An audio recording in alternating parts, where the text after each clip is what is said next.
Professor Kithrick's adjusted their atmospheric suit's buoyancy compensators as they hovered above the massive gray structure below. The morning sun glinted off the waters of what the natives called Pearl Harbor, casting rippling reflections across the vessel's weathered hull.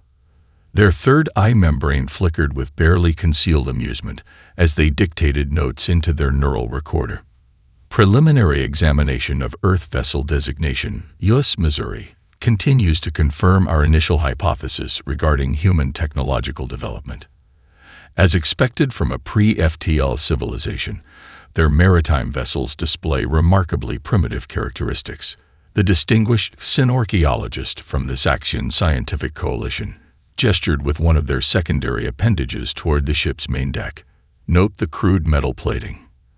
Analysis suggests simple carbon-iron alloys, completely lacking in even basic energy dispersion matrices. The humans appear to rely entirely on material thickness for protection. How quaint. Behind them, a junior researcher named Vixthre manipulated a hovering array of scanning equipment. The younger Zaxian scales shifted through shades of green and blue as they concentrated on their work, their primary eyes narrowed in concentration.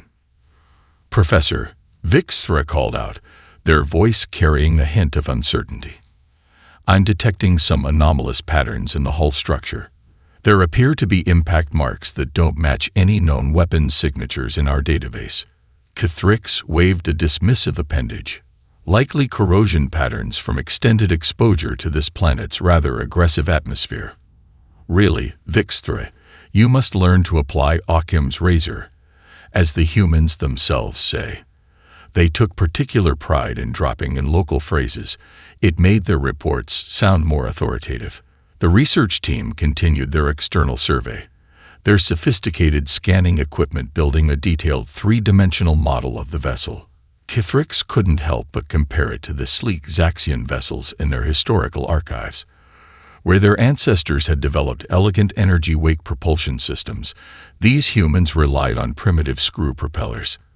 Instead of gravitational stabilizers, they used enormous masses of metal for ballast.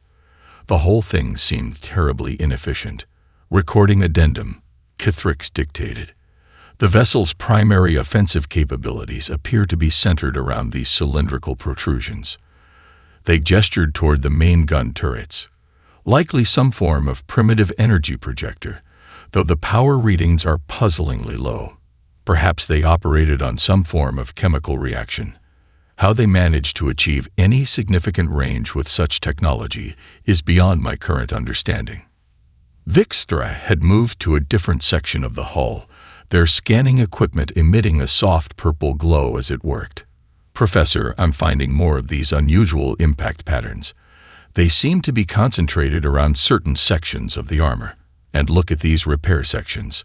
The metallurgical signature is slightly different." For the first time, Kithrick's felt a slight twinge of genuine curiosity. They propelled themselves through the water to examine Vixthre's findings. A scanner's display showed a complex pattern of stress fractures and material deformation that didn't quite match any known weapons effect in their considerable database. "Perhaps," Kithrick's began, but for once, words failed them. They adjusted their scanner's parameters, running the analysis again. The results remained the same. These damage patterns were unlike anything in their records of aquatic warfare. As the sun climbed higher in the sky, tourists began to arrive at the memorial site. Kithrick's watched them through all three eyes, noting how they moved about the vessel with what appeared to be reverence. Children pointed at the massive gun turrets with excitement, while older humans stood in solemn silence at certain points along the deck. "Curious," Kithrick's muttered, making another recording. "The natives appear to regard this obsolete war machine with significant cultural importance. Further investigation may be warranted to understand this behavioral pattern." As the research team prepared to wrap up their morning observations, Vixthre approached with one final report. "Professor, I've completed the preliminary structural analysis. There's something odd about the numbers. According to our models, this vessel's armor scheme should be completely inadequate against any standard energy weapon. Yet there's evidence it sustained and survived significant combat damage." Keithrix felt their scales ripple with mild irritation. Clearly, we're missing some variable in our analysis. Upload all the data to the orbital facility. We'll review it during the night cycle. They turned all three eyes toward the great battleship, and for just a moment, felt something they hadn't experienced in many cycles of research: doubt. That night, in their quarters aboard the research vessel, Keithrix found themselves unable to enter their normal rest cycle. They kept reviewing the scan data, looking at those peculiar impact patterns. Something about them nagged at their scientific instincts. The damage didn't match energy weapons, projectile signatures, or even primitive explosive devices. What exactly had they discovered? And why did they have the unsettling feeling that they were missing something obvious, something important? As the Earth's moon cast its pale light over the harbor, the U.S. Missouri sat silently at its berth, its steel hull holding secrets that would soon shatter the Zaxians' understanding of warfare, technology, and the species they had so casually dismissed as primitive. The morning light had barely touched the waters of Pearl Harbor when Professor Keithrix's research team began their internal survey of the U.S. Missouri. Their hover platforms glided silently through the confined spaces, advanced scanning equipment prodding every bulkhead and compartment. The professor's earlier dismissiveness had been replaced by a nagging curiosity after yesterday's discoveries. Begin detailed analysis of the primary weapon systems, Keithrix instructed, their scales shifting to a focused purple hue. Concentrate on the rotatable structures topside, what humans call turrets. They had spent half the night cycle studying human naval terminology, though much of it seemed absurdly simplistic to their advanced minds. Vixthra operated their scanning equipment with practiced efficiency, but their movements betrayed a new cautiousness. Professor, these weapons appear to be entirely mechanical in nature. I'm detecting no evidence of energy-focusing crystals, plasma containment systems, or even basic particle accelerators. Keithrix moved closer to examine the massive breech mechanism of one of the 16-inch guns. Their third eye dilated in confusion as they tried to make sense of what they were seeing. These appear to be some form of pressure vessel, perhaps designed to contain a chemical reaction of some sort.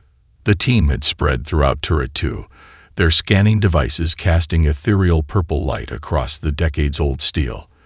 The complexity of the mechanical systems surrounded them: hydraulic rams, electrical systems, and ammunition hoists, all frozen in time, but preserved with religious dedication by the humans. Professor, one of the junior researchers called out from the lower handling room, I'm detecting traces of complex organic compounds in these storage chambers. Chemical analysis suggests. Professor, I believe these weapons operated by containing and directing explosive chemical reactions. Keithrix was about to respond when Vixthra's appendage accidentally brushed against an ancient control panel. The preserved audio system, still functional after all these years, crackled to life. The sound that followed would haunt the Zaxian research team for the rest of their lives. The recording was from a full broadside firing during the Korean War. The thunderous roar of 9 16-inch guns firing simultaneously filled the compartment with such violence that the Zaxians' sensitive audio reception organs nearly overloaded. The sound wasn't just loud. It was physical, primordial, a ripping of the air itself. The team members collapsed, their hover platforms wavering as they struggled to maintain equilibrium. Keithrix felt their primary heart racing as secondary cardiovascular systems kicked in to handle the stress response. When they finally regained their composure, they found their scales had shifted to the pale yellow of extreme shock. By the first egg, Vixthra whispered, their voice trembling. What manner of weapons are these? Keithrix approached the massive breech block again, but this time with reverence rather than condescension. Their scanning device revealed the truth they had been too arrogant to see before. These weren't crude projectile weapons. They were masterpieces of mechanical engineering, designed to harness forces that the Zaxians had never considered weaponizing. Begin full spectral analysis, Keithrix ordered, their voice carrying an edge of urgency. I want to understand exactly what happens when these devices are activated. They manipulated their scanner, building a simulation of the firing sequence. The results staggered them. Each gun fired a projectile weighing over 2,700 pounds, accelerating it to nearly 3 times the speed of sound using nothing but controlled chemical explosions. The kinetic energy involved was astronomical, and the mechanical computing systems that allowed accurate targeting of these weapons were nothing short of revolutionary for their time. How? Kithrix wondered aloud. How did they achieve such precision without quantum positioning? How did they compensate for planetary rotation, atmospheric variables, and target movement using only mechanical systems? The team spent hours documenting every detail of the turret's operation. Each discovery led to more questions. The shell hoists, the powder magazines, the hydraulic systems. Everything spoke of a species that had mastered the art of mechanical warfare to a degree the Zaxians had never imagined possible. As the day wore on, Kithrix found themselves returning to the audio recording. They had their computer analyze it, break it down into its component frequencies. The sheer energy contained in that sound defied their previous understanding of human capabilities. "Vixtra," Kithrix said quietly, "revise all our defensive calculations.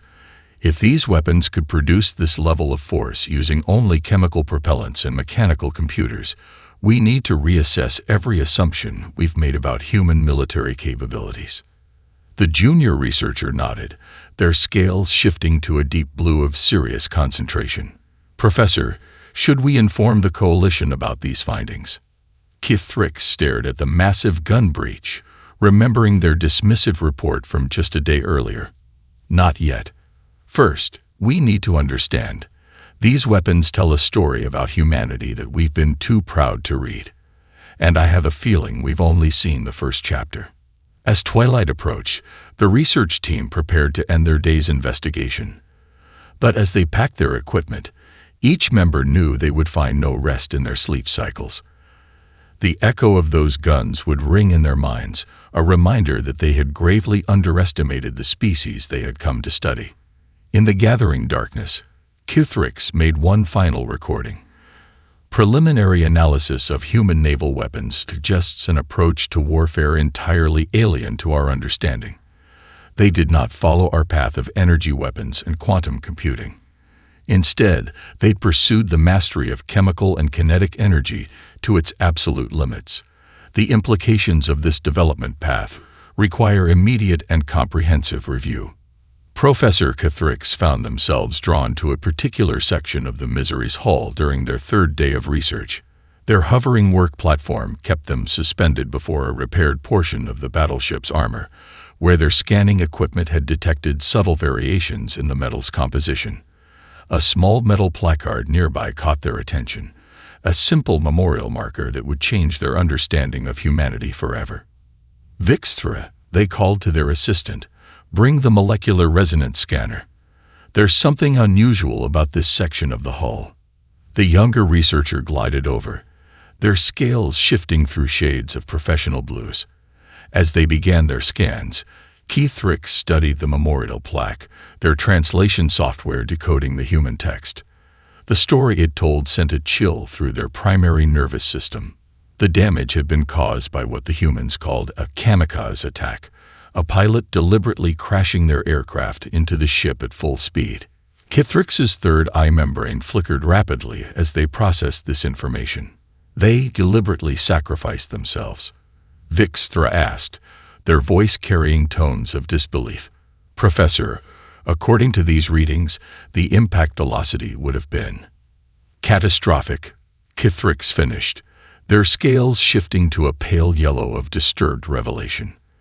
By all logical calculations, an impact at such speeds should have breached any reasonable armor scheme. Yet, they gestured at the hull before them. The repaired section told a story of violence and resilience that defied their previous assumptions. The Missouri had not just survived the impact, it had remained combat-capable afterward. "Begin comparative analysis," Kithrix ordered, their professional detachment slipping slightly. "I want our best theoretical models for how our own vessel's energy shields would handle a similar kinetic impact."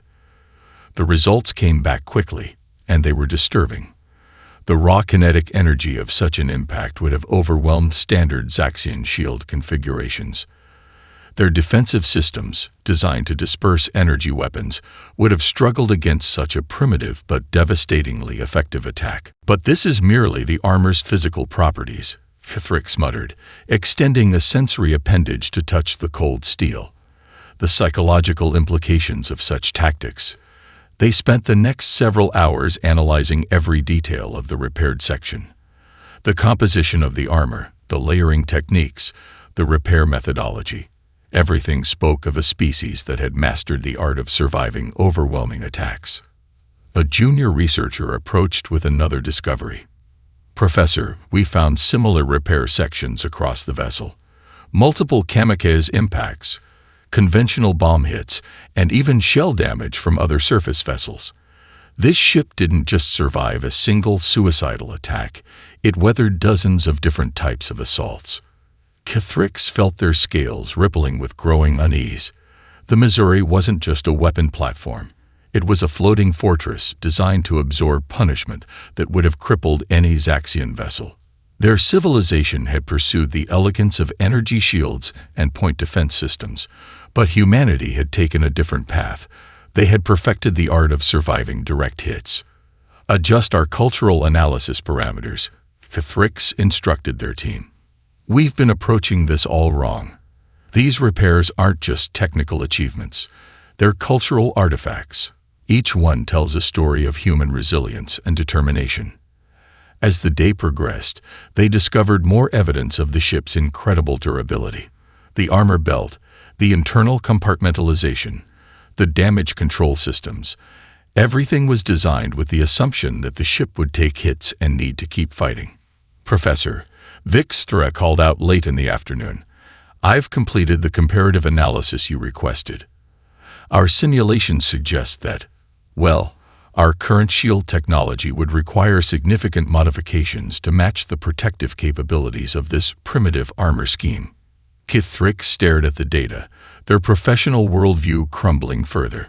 They achieved this level of protection without access to energy fields or gravitational manipulation. Just steel and engineering. And this was decades ago, before they had even reached their moon. The implications were staggering. While the Zaxians had developed elegant force field solutions to defensive challenges, humanity had pursued the maximization of material science and mechanical engineering. Their approach wasn't primitive, it was fundamentally different, and in many ways, superior. As the sun set over Pearl Harbor, Kithrix made their final notes of the day. "The examination of hull section 47B has revealed a disturbing truth about human military development. Their solutions to combat survival aren't elegant, but they are devastatingly effective. They did not seek to avoid damage. They built machines that could endure it. More significantly, they produced warriors willing to sacrifice everything to inflict it. Standard tactical doctrines may require complete revision in light of these discoveries." The professor cast one last look at the memorial plaque before departing.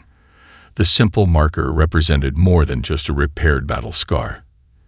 It was a testament to humanity's unique approach to warfare. They had faced enemies willing to die to destroy them. And in response, they had built ships that could take such hits and continue fighting.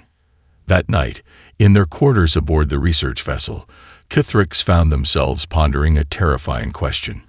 If this was what humans had achieved with World War II technology, what were their modern warships capable of deep within the U.S. and Missouri's Combat Information Center? Professor Kithrix and their team encountered something that challenged their fundamental understanding of technological development. The room was filled with what appeared to be primitive computational devices, mechanical assemblies of gears, cams, and rotating shafts that the humans called analog computers. How peculiar, Kithrix mused, their scanning equipment hovering over the Mark I, a fire control computer. They achieved targeting solutions through purely The team spent hours documenting the fire control system's operation. Each discovery led to more questions. The mechanical computer took inputs for target speed, direction, wind speed, barrel wear, powder temperature, and dozens of other variables.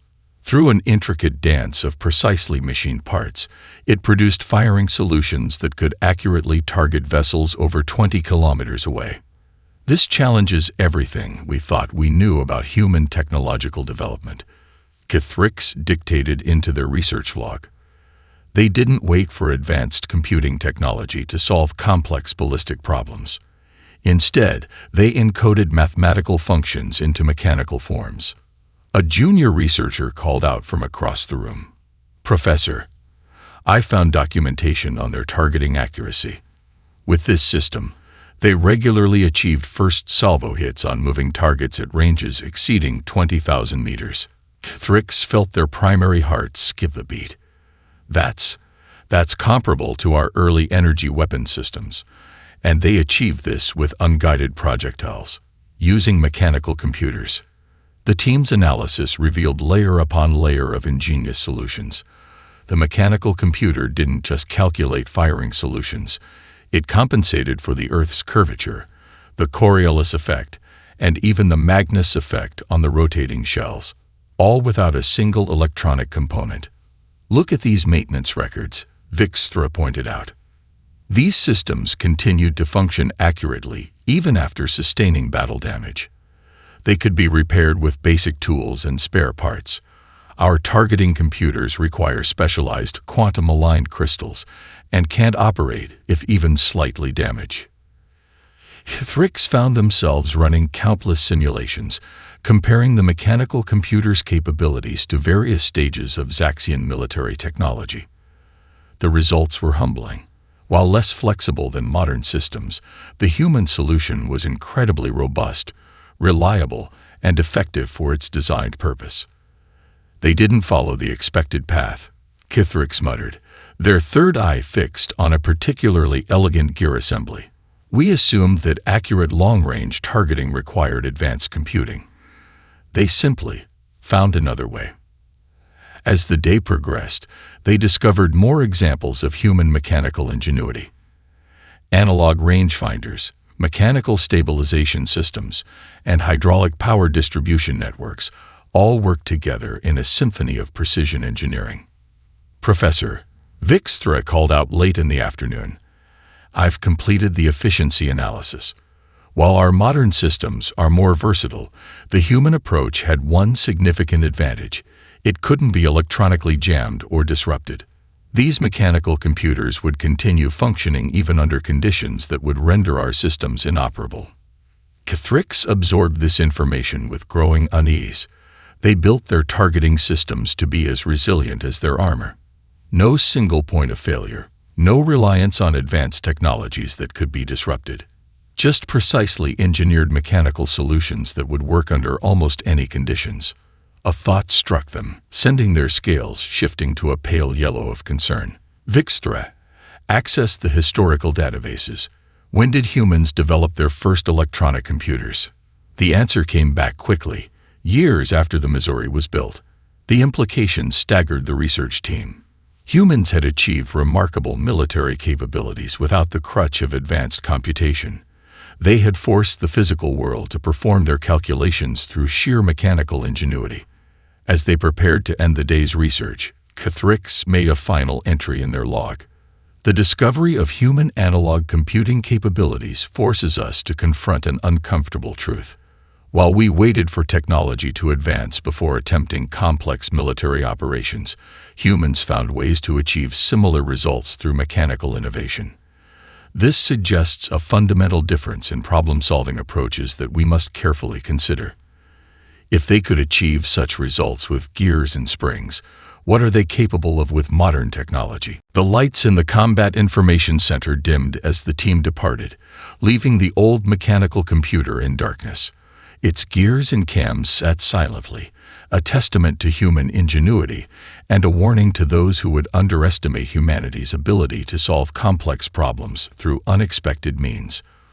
Professor Kithrix's research team gathered in their orbital facility's main conference room, their scales collectively shifting through shades of distress as they reviewed the museum's security footage. The video showed modern U.S. Navy vessels conducting training exercises in the waters near Pearl Harbor, ships that made the Missouri look like a primitive ancestor. "Magnify that vessel," Cathrix ordered, their third eye fixed on a gray shape cutting through the waves. "What class of ship is that?" Vixthra manipulated the holographic display, enhancing the image. "According to human naval registers, that's an Arleigh Burke-class destroyer, Professor. It's considered one of their smaller surface combatants." The implications hit Cathrix like a physical blow. The Missouri, with all its impressive capabilities, was considered obsolete by modern human standards. They had spent days studying what they thought was the pinnacle of human naval technology, only to discover it was merely a stepping stone. "Begin comprehensive analysis of current human naval capabilities," Cathrix commanded, their voice carrying an edge of urgency. "I want to understand exactly what they've achieved since the Missouri's era." The findings came in rapidly, each revelation more disturbing than the last. Nuclear-powered submarines that could remain submerged for months, carrying enough firepower to devastate entire continents. Aircraft carriers that served as mobile floating cities, projecting power across vast distances through their wings of combat aircraft. Destroyers equipped with guided missiles that could strike targets hundreds of kilometers away with pinpoint accuracy. "Professor," a junior researcher called out, their scales pale with shock, "I found references to something called the Aegis combat system. It's beyond anything we imagined humans capable of." Cathrix reviewed the data, their professional composure cracking slightly. The Aegis system could track and engage multiple targets simultaneously, using advanced radar and computer systems that approached Zaxian capabilities. And this was just what was publicly known about their technology. They didn't just improve on the Missouri's design, Vixthra noted, studying the technical specifications. They completely revolutionized naval warfare, multiple times, in less than a century. The team spent hours analyzing the evolution of human naval technology. They traced the development from the Missouri's big guns to cruise missiles, from mechanical computers to artificial intelligence-assisted combat systems, from steam engines to nuclear propulsion. "Look at their development curve," Cathrix muttered, examining a timeline display. Each advancement built on the last, but they never abandoned their core principles. They kept the lessons learned from ships like the Missouri: redundancy, survivability, overwhelming firepower, and applied them to each new technology. A particularly disturbing revelation came when they examined modern anti-ship missiles. These weapons combined the raw kinetic impact principles they'd observed in the Missouri's shells with advanced guidance systems and multiple attack strategies. The humans had taken their understanding of ballistic warfare and evolved it in ways the Zaxians had never considered. Professor Vixthra approached with another report, their scales shifting to a deep blue of concern. "We found references to experimental electromagnetic weapon systems. They're developing weapons that don't even need explosive payloads, pure kinetic energy delivered by magnetic acceleration." Cathrix felt their primary heart rate accelerate. The humans were approaching the energy weapon stage of development, but they weren't abandoning their mastery of kinetic warfare. They were combining both approaches, taking the best of each. They're not just advancing, Cathrix realized, their voice barely a whisper. They're synthesizing different technological approaches. Each new development doesn't replace the old. It adds another layer of capability. The team's analysis of modern naval doctrine revealed an approach to warfare that was simultaneously sophisticated and brutally straightforward. Human warships were designed to operate in environments where they would be under attack from multiple threat types simultaneously: submarines, aircraft, missiles, and other surface vessels. Their entire approach to naval design assumes they'll be fighting in conditions we consider unsurvivable, Cathrix noted in their research log. They don't build ships hoping they won't be hit. They build them expecting to take damage and continue fighting.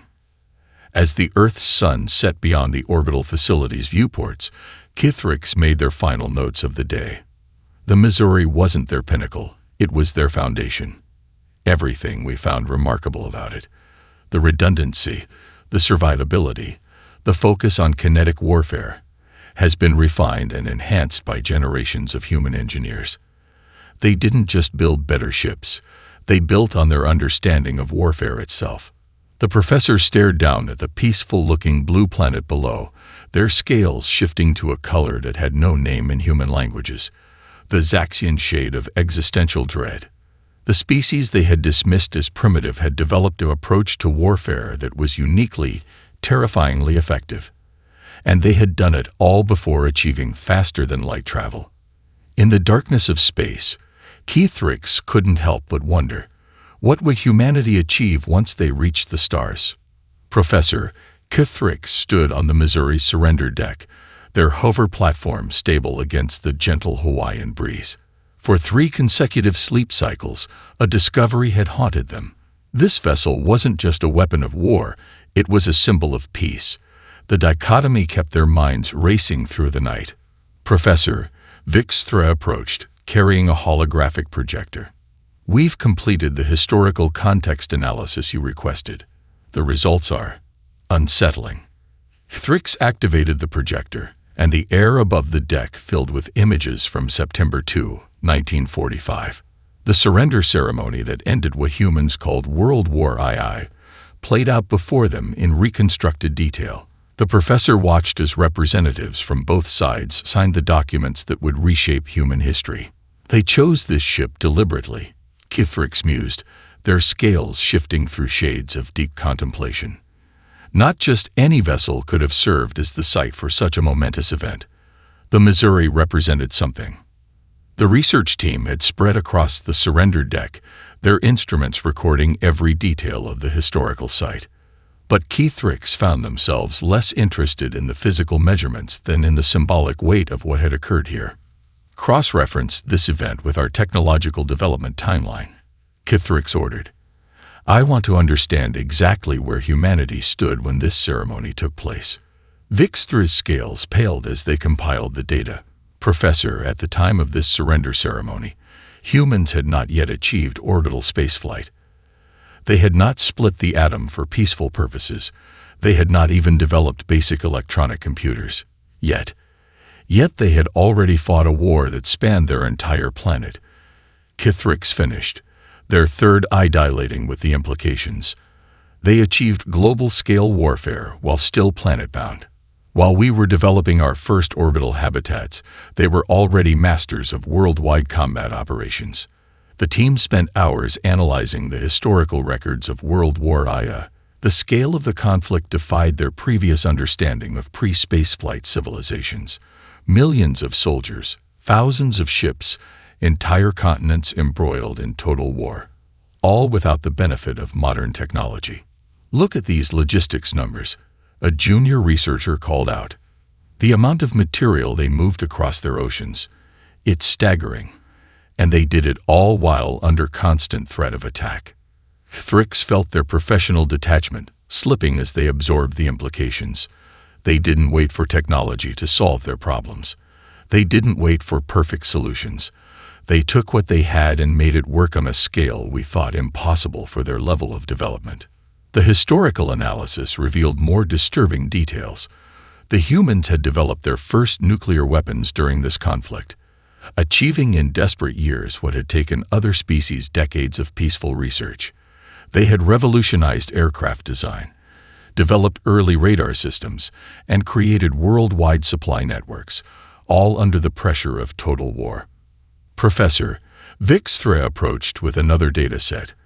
"I've been analyzing the post-war period, the technological acceleration following this conflict. It's unprecedented in our studies of species development." Thrix examined the data, their scales shifting to a deep purple of intellectual excitement tinged with fear. The humans had taken the lessons learned in conflict and applied them to every field of endeavor. The space race, computer development, nuclear power, all had roots in the technological crucible of World War II. "They learned," Thrix muttered, pacing the surrender deck. "Every advancement, every innovation, every lesson paid for in blood and steel. They learned from it all." The Missouri isn't just a museum piece. It's a testament to their ability to wage war on a global scale before they even reached space. As the sun began to set, casting long shadows across the surrender deck, Cathrix made their most troubling realization yet. The humans didn't follow the expected pattern of technological development. They didn't gradually build up their capabilities alongside their scientific understanding. Instead, they had achieved devastating military effectiveness through determination, innovation, and the willingness to attempt what other species would have considered impossible. Final research log entry for today, Cathrix dictated, their voice carrying a weight of understanding. The U.S. Missouri's role in a World War II surrender ceremony represents more than a historical footnote. It marks the moment when humanity proved they could wage war on a global scale without the benefits of advanced technology. They achieved through innovation and determination what other species required additional centuries of development to match. The implications for their future military capabilities, once they achieve technological parity with spacefaring civilizations, are concerning. The professor cast one last look at the spot where history had been made.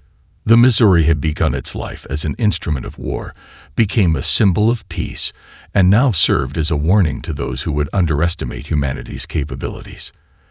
As darkness fell over Pearl Harbor, Cathrix couldn't shake the feeling that they were standing on the deck of a vessel that represented not just humanity's past, but a glimpse of what they might achieve in the future. And that thought kept their scales shifting through shades of worry long into the night. The holographic combat simulation chamber aboard the Zaxian research vessel hummed with energy as Professor Cathrix and their team prepared to run their most ambitious analysis yet. After a week of studying the U.S. Missouri, they had gathered enough data to create a detailed combat model of the vessel. Initialize simulation parameters, Cathrix ordered, their scales rippling with anticipation. Let's begin with a standard engagement scenario. Missouri-class battleship versus a modern Zaxian destroyer escort. Vixtra's appendages danced across the control interface. Parameters set, Professor. Our vessel is equipped with standard energy shields and point defense systems. Range is set to 20,000 meters, well within our optimal engagement envelope. The simulation sprang to life around them, the holographic environment recreating Earth's Pacific Ocean in perfect detail. The Missouri's massive form took shape, its gray hull cutting through digital waves, while the sleek form of a Zaxian vessel hovered above the water on its gravity cushion. Begin engagement, Cathrix commanded. Standard combat protocols. The simulation played out with brutal efficiency. The Zaxian vessel opened fire with its energy weapons, the beams of concentrated plasma streaking across the ocean. But something unexpected happened. The Missouri's thick steel armor, rather than vaporizing as their models predicted, absorbed and dissipated the energy in ways their calculations hadn't accounted for. "That's impossible," one of the junior researchers exclaimed. "The heat dispersion pattern. It's not following our theoretical models." Cathrix watched intently as the Missouri's main batteries rotated toward their simulated vessel. The armor's composition and layering. It's acting as an ablative heat sink. We never considered that primitive metal armor could serve such a dual purpose. The simulation continued. The Missouri's 16-inch guns opened fire, sending 2,700-pound shells arcing through the air. The Zaxian vessel's energy shields flared as they attempted to deflect the incoming projectiles. "Shield failure," Vixtra called out, their scales pale with shock. "The kinetic energy. It's overwhelming our defensive systems. These aren't energy weapons we can disperse. They're just massive pieces of metal moving at incredible velocities." Cathrix ordered multiple reruns of the simulation, adjusting parameters each time. They tried different ranges, various shield configurations, alternative attack patterns. The results were consistently disturbing.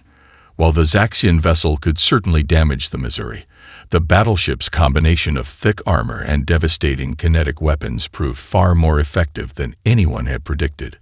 "Run variant Theta 7, Cathrix ordered. "Multiple Missouri-class vessels against our standard patrol group." The new simulation showed an even more troubling scenario.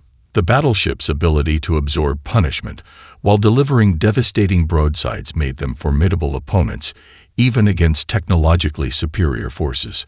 Their weapons didn't need sophisticated targeting systems to saturate an area with overwhelming firepower. Professor, a junior researcher approached with a new analysis. I've been studying the psychological impact factors, the sheer visual and auditory intimidation of these vessels. Our crews aren't conditioned for this type of warfare. The psychological stress of facing weapons of this scale. Kithrix understood. Zaxian naval doctrine had evolved around precise, clinical energy weapon engagements. The prospect of massive explosive shells, the thunderous roar of battleship guns, the sight of enormous armored vessels pushing through multiple hits. It was warfare on a scale they hadn't prepared for. Run the temporal advancement simulation, Kithrix ordered, their voice grave. If this is what they achieved with 1940s technology, let's see what our models predict for their current capabilities. The results sent ripples of pale yellow fear through the entire research team. Modern human naval vessels, combining the raw kinetic warfare principles they'd mastered in the Missouri with advanced technology, represented a level of military capability that defied their previous assumptions.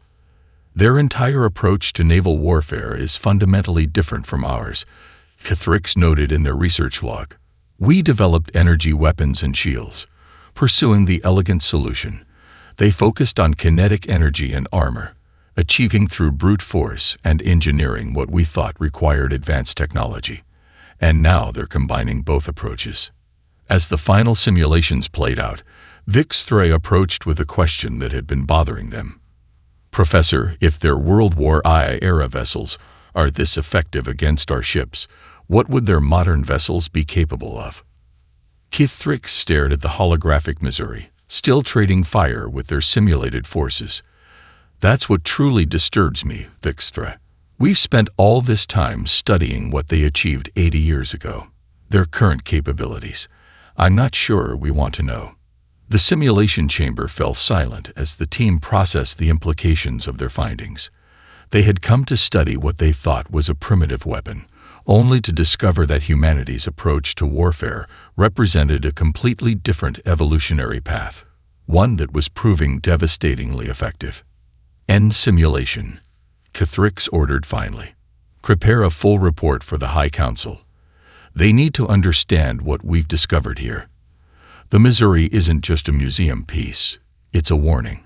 Humanity didn't wait for advanced technology to become dangerous. They found their own way to achieve military effectiveness. And now that they're approaching technological parity with spacefaring civilizations, the professor left the thought unfinished, but everyone in the chamber understood. They had come to study history and found themselves facing a disturbing vision of the future instead. The chambers of the Zaxian High Council fell into absolute silence as Professor Kithrix concluded their presentation. The assembled counselors' scales shifted through various shades of concern. Their third eyes dilated with the implications of what they had just learned. Let me ensure I understand correctly, Professor, first speaker Malthan said, their voice carrying the weight of centuries of leadership. You're suggesting that this pre-FTL species has developed military capabilities that could challenge our defensive doctrine. Kithrix gestured to the holographic display, where the U.S. Missouri floated in perfect detail. Honorable Speaker, what I'm suggesting is far more significant. Humanity hasn't just developed concerning military capabilities. They've demonstrated an approach to warfare that completely circumvents our assumptions about technological progression. The professor manipulated the display, showing their combat simulations. We assumed that effective space-age warfare required energy weapons, shield technology, and quantum computing. Humans proved that assumption wrong before they even left their atmosphere. Vixthray, standing at their mentor's side, advanced the presentation to show the Missouri's mechanical fire control computer. They achieved through mechanical engineering what we thought required advanced electronics. They developed global-scale warfare while still burning fossil fuels. Every assumption we made about their capabilities was wrong. A council member's scales flashed aggressive red. Surely you're overstating the threat. Their technology is still primitive compared to ours. Thrix's response was to activate another simulation, one showing modern human naval capabilities. With respect, council member, that's exactly the kind of thinking that makes them so dangerous. They don't need technological parity to be effective. They've proven they can achieve military objectives through unexpected means. The presentation continued, showing the evolution of human naval technology. From the Missouri's big guns to cruise missiles, from mechanical computers to artificial intelligence, from steel armor to metamaterials, each advancement built on their core principles rather than replacing them. Most concerning, Thrix continued, their scales shifting to scholarly purple, is their rate of adaptation. When they encounter a problem, they don't wait for the ideal solution. They find ways to make existing technology serve their needs. The Missouri isn't just a weapon. It's a testament to their ability to achieve strategic objectives with available resources. The council chamber's environmental systems hummed softly as the leaders of the Zaxian civilization processed these revelations. Their species had followed what they thought was the only logical path of development, from chemical to energy weapons, from armor to shields, from mechanical to quantum computing. And your recommendation, Professor? The first speaker's scales had shifted to a deep blue of grave concern. Thrix straightened their posture, knowing their next words would reshape Zaxian foreign policy. We must classify Earth as a do-not-engage zone immediately. Not because they're currently a threat to us, but because their potential for rapid military advancement is unprecedented in our studies. Vixtra advanced the display to their final simulation, a projection of human military capabilities once they achieved spaceflight. They've already mastered orbital warfare. They've developed kinetic weapons that could devastate planetary targets from space. And most importantly, they've demonstrated a willingness to employ unconventional solutions that our defensive systems aren't designed to counter. The council chamber erupted in discussion, scales flashing through colors of concern, denial, and fear. Thrix waited patiently until the first speaker called for order. In all our history, Thrix concluded, we've never encountered a species that achieved global warfare before spaceflight. We've never seen a civilization master kinetic combat so thoroughly that it rivals energy weapons. And we've never observed a military culture so focused on redundancy and survival. The professor gestured to the Missouri one last time. This vessel isn't just a museum piece. It's a warning. Humanity didn't follow our path of development, yet they achieved comparable military effectiveness. They didn't wait for advanced technology. They engineered solutions with available resources. And now they're approaching the technological threshold where their unconventional methods could be combined with modern capabilities. The first speaker's scales had settled into the pale yellow of decisive concern. Your recommendations will be implemented immediately, Professor. Earth will be classified as a restricted zone. No contact, no interference, no engagement. As the council session concluded, Thrix and Vixtra stood at a viewport, watching Earth rotate peacefully below their orbital facility.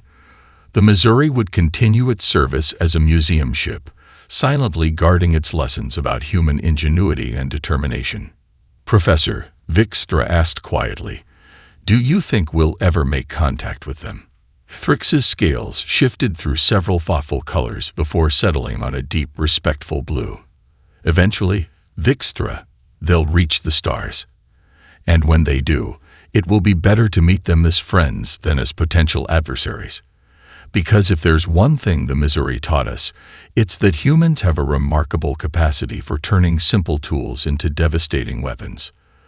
The professor's third eye focused on the distant outline of Pearl Harbor. They'll find their way to the stars. And when they do, they won't just bring their advanced technology. They'll bring every lesson they learned from vessels like the Missouri, the power of redundancy, the effectiveness of kinetic warfare, and the sheer determination to achieve victory regardless of the odds. As the sun set over the Pacific, casting golden light across the waters where the Missouri rested, Kithrix made their final log entry. We came to study what we thought was primitive technology. Instead, we found a species that had mastered the art of warfare in ways we never imagined possible. The Missouri isn't just a ship. It's a testament to humanity's ability to forge their own path to the stars. And perhaps that's what makes them truly formidable. They don't follow the expected course of development. They make their own way. The research vessel broke orbit the next day, leaving Earth and its remarkable inhabitants to continue their unique journey toward the stars.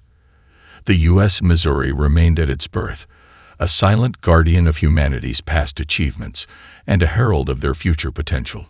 In the decades to come, as humanity reached for the stars, they would carry with them the lessons written in steel and fire aboard ships like the Missouri, lessons that had given even the mighty Zaxian civilization pause.